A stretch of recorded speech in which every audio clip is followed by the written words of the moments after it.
The first thing everyone noticed in the cafe that cold October morning was the tremble, soft, subtle, nearly invisible, but piercing once seen. Her hands shook as she tried to steady a paper cup of coffee, the lid rattling against the rim like a whispered alarm. And though the place buzzed with chatter and whirring espresso machines, something about that trembling, small, fragile, human cut through the noise like a desperate plea for help. That was the moment a single father named Daniel Lawson paused mid-step, his 6-year-old daughter tugging at his sleeve, and realized that the stranger sitting alone in the corner wasn't just cold or tired, she was breaking. And what he did next, no one in the cafe expected. Hot beverage, broken heart sparkles. Backhand index pointing right. If you believe in kindness, compassion, and the beauty of second chances, please like, comment, share, and subscribe to the channel. Your support helps bring more stories like this to life.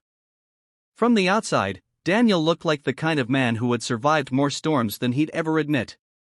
His gray hoodie and worn jeans carried the softness of overuse, the kind you only get when you've raised a kid on your own and stopped caring much about anything except making sure she had everything she needed. His daughter, Lily, with her tiny blue backpack and star-shaped hair clips, skipped alongside him, bringing color to the otherwise ordinary morning. They had come to the cafe to celebrate her good behavior week at school, something he clung to as proof that even with all his struggles, maybe he was doing something right. The woman in the corner, however, looked as though she had been sleeping in her car or maybe not sleeping at all. Her hair was tied back in a messy bun, strands clinging to her cheeks where dried tears had left faint trails.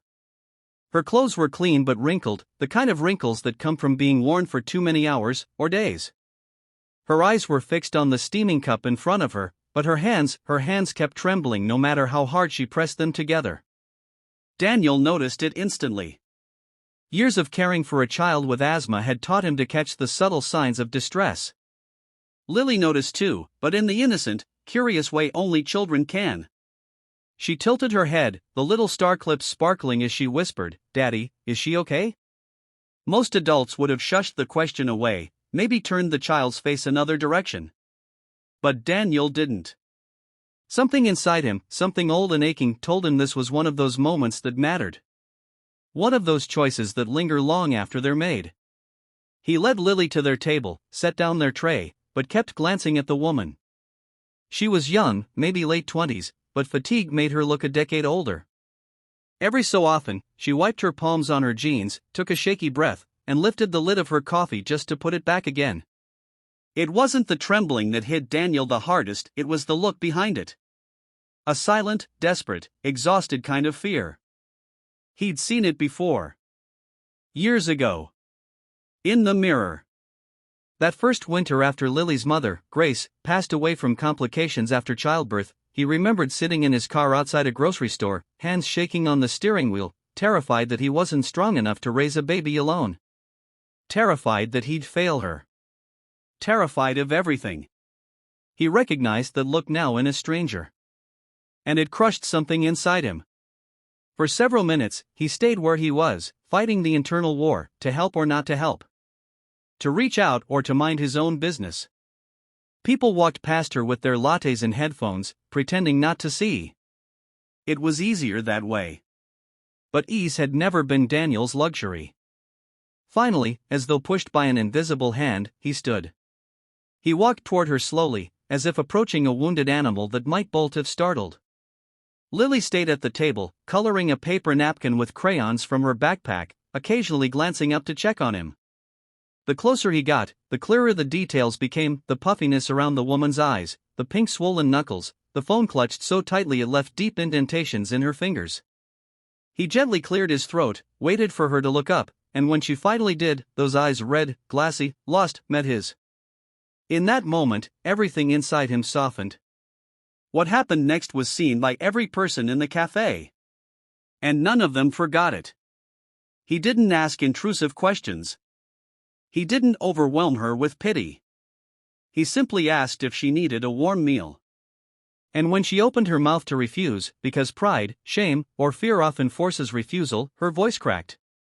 She tried again, but all that came out was a small, helpless sob. She covered her mouth instantly, embarrassed. And that was when Daniel did something that stunned everyone. He sat across from her. Not in the formal, uncomfortable way people do when they're unsure of their welcome, but gently, humbly, like he was sitting beside someone he'd known for years. No judgment. No pressure. Just presence. The cafe grew quieter. The baristas pretended not to watch, but they did. An older couple by the window paused their crossword puzzle to listen. Even Lily slowed her coloring, glancing up repeatedly to make sure her dad was doing okay, because she was used to being the one who needed care. Seeing her dad care for someone else was new. And beautiful. The woman took several shaky breaths. She pressed her trembling hands together under the table. Finally, after a long silence, she whispered that her name was Emily. What she shared in the next few minutes was not the whole story, but it was enough for the world to understand the weight she carried. She had just left a toxic, controlling relationship. She had walked out with nothing but a purse, a phone with low battery, and the clothes she wore. She had spent the night in her car. She had no family nearby. She had no friends she trusted enough to call. She had spent the morning convincing herself she was strong until she stepped into the cafe and her strength finally buckled beneath her. Her hands, she said, had been shaking for hours. Daniel listened. And kept listening. He didn't interrupt. Didn't ask for details she wasn't ready to give. When her voice faltered, he nodded. When she apologized for crying, he told her quietly that she didn't need to. At one point, Emily buried her face in her hands and whispered that she felt stupid, weak, pathetic. And Daniel, who had lost a wife, raised a newborn alone, and rebuilt his life from shattered pieces, felt something inside him ignite. He reached into his pocket, pulled out his wallet, and slid a folded piece of paper toward her. The cafe went silent. Even the espresso machine paused as though waiting. Emily looked at it slowly. It wasn't money. It was a small, worn-out note written on a grocery receipt. Words scrawled in blue pen. Words Grace had written to him during her pregnancy, months before she passed. You are stronger than you think. And someone out there will need your strength someday. When they do, don't turn away. Emily stared at the note, tracing the faded creases. Her lip trembled again, but this time not from fear, from the overwhelming realization that someone cared. Daniel then stood, told her he'd be back, and went to the counter. He returned with a hot breakfast sandwich, a fresh pot of tea, a gift card for the cafe, and a small first aid kit the barista had offered after overhearing the conversation. The entire cafe watched in stunned silence as he set them gently in front of her. Eat, he said softly. Then breathe. After that, we'll figure out the rest. Emily tried to speak, but her voice dissolved into tears. Not the trembling, panicked tears from before, these were different. They were the tears of someone who had felt invisible for too long and was finally seen. Daniel brought Lily over then, introducing her with the gentleness of someone who understood how fragile trust could be. Lily, with the innocence only children have, offered Emily her napkin drawing a crooked rainbow with wobbling letters spelling "You can do it." The child's smile was warm, unfiltered, real. Emily pressed the picture to her chest like a lifeline. For the next hour, they talked quietly. Daniel helped her look up shelters, transitional programs, job aid services. He offered to charge her phone using his portable charger. He helped her breathe through panic shakiness. He reminded her she wasn't alone. And slowly, the trembling in her hands began to ease. By the time she finished eating, the cafe felt different. Warmer. Softer. More human. A few customers left money by her table when she wasn't looking. A mother slipped her a spare pair of gloves. Someone prepaid her next meal. Kindness rippled through the room like sunlight breaking through clouds. Because compassion is contagious. And courage is too.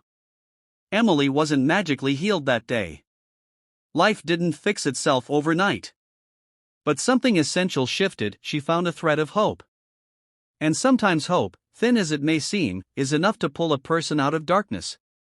When she stood to leave, Daniel gave her the note back. She refused at first, insisting it belonged to him. But he shook his head and said something she would remember for the rest of her life. It's your turn now. When someone needs your strength someday, don't turn away.